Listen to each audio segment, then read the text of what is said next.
ओम ज्ञानतिमिरान्धस्य ज्ञानाञ्जनशलाकया चक्षुरुन्मीलितं येन तस्मै श्रीगुरवे नमः।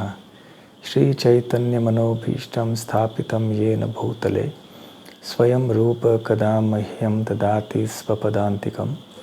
वन्देऽहं श्रीगुरुः श्रीयुतपदकमलं श्रीगुरून् वैष्णवांश्च श्रीरूपं साग्रजातं सहगणरघुनाथान्वितं तं सजीवं साद्वैतं सावधूतं परिजनसहितं कृष्णचैतन्यदेवं श्रीराधाकृष्णपादां सहगणललिता श्रीविशाखान्वितांश्च।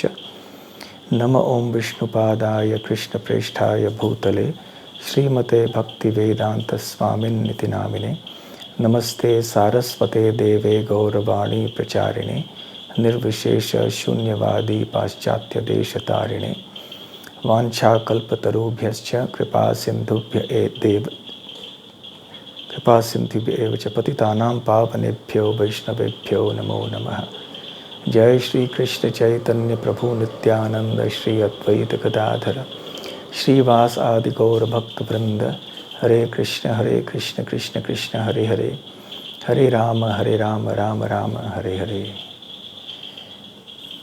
हरे कृष्णा। मुझे बहुत प्रसन्नता हुई जब मैंने भक्तों से सुना कि परम पूज्य लोकनाथ स्वामी महाराज जी का 71वां आविर्भाव दिवस है। और जहाँ तक मुझे याद है शायद 1971 में ही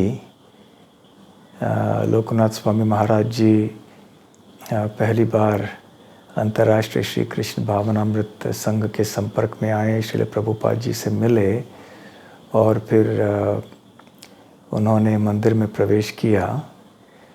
तो अभी लगभग 50 वर्ष पूर्ण होने को आए।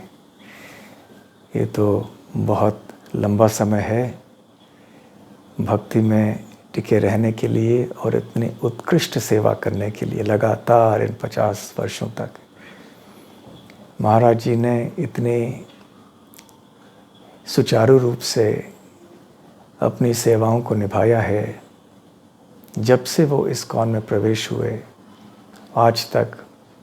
और आशा करते हैं कि श्री श्री राधा पंढरीनाथ उनको ऐसे अच्छा स्वास्थ्य प्रदान करें ताकि और अनेक वर्षों तक वो इसी तरह से यहाँ श्रील प्रभुपाद की सेवा करते रहें और सारे भक्तों को मार्गदर्शन करते रहें।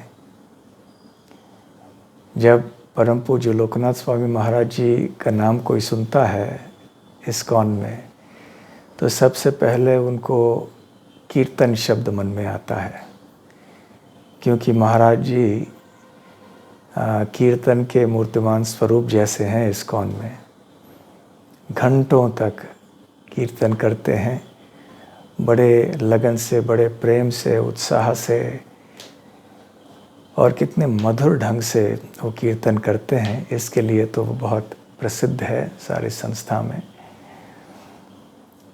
साथ साथ में पदयात्रा, जब भी पदयात्रा की बात आती है तो तुरंत लोकनाथ महाराज जी का स्मरण होता है कि कैसे श्रील प्रभुपाद जी ने उनको आदेश दिया था कि बैलगाड़ियों की सहायता से आप ये पदयात्रा प्रारंभ करना। भारतवर्ष में ये पदयात्रा चलनी चाहिए। और कितने उत्कृष्ट ढंग से उन्होंने ये पदयात्रा की स्थापना की है और आज तक भी गांव-गांव में ये पदयात्राएं अलग अलग जगह जाती हैं। केवल भारत में ही नहीं परंतु उनकी प्रेरणा से विश्व के अनेक भागों में ऐसे पदयात्राएं निकलती रहती हैं समय समय पर। और फिर उनकी मधुर कथाएं, श्रीमद् भागवत की कथाएं इत्यादि जो मन को लुभाने वाली हैं, जो भक्तिपूर्ण होते हैं। तो साथ साथ में लोकनाथ स्वामी महाराज जी ने इतने अच्छे मंदिरों की स्थापना की महाराष्ट्र में, उत्तर भारत में। तो वास्तव में हम समझते हैं कि श्रील प्रभुपाद जी के ये एक सेनापति भक्तों में से एक हैं जो इतनी बड़ी जिम्मेदारी प्रभुपाद जी की ओर से ले रहे हैं। और हमारा सौभाग्य रहा है कि उनका दिव्य संग समय समय पर मुझे भी प्राप्त हुआ है।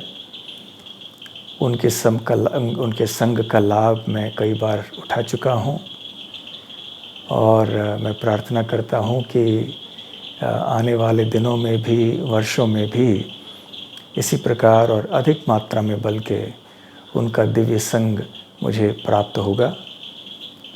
आप में से जो परम पूज्य लोकनाथ स्वामी महाराज जी के शिष्य हैं, हम सब उनके अनुयायी हैं, परंतु विशेष रूप से जिन्होंने उनसे दीक्षा ली है, हम आपसे ये कहना चाहेंगे कि आप बहुत भाग्यशाली हैं। और इसी तरह से कृपया उनकी सेवा में रत आप सब रहिए और निश्चित ही उनके आदेशों का पालन करके आपका जीवन भी सार्थक हो जाएगा। तो पुनः हम अभिनंदन आप सबको देते हैं कि आपके गुरु महाराज और हम सब के प्रिय लोकनाथ स्वामी महाराज जी का आविर्भाव दिवस आज है। मैं श्री श्री राधा पंडरीनाथ और श्री श्रील प्रभुपाद जी के चरण कमलों में प्रार्थना करता हूँ कि उनको वे लंबी आयु और अच्छा स्वास्थ्य प्रदान करें, ताकि आगे चल के वो और भी अपने प्रचार के कार्य बढ़ाते रहें। हरे कृष्ण कृष्ण कृष्ण हरे हरे, हरे राम राम राम हरे हरे। परम पूज्य लोकनाथ स्वामी महाराज की जय। गौर प्रेमानंदे।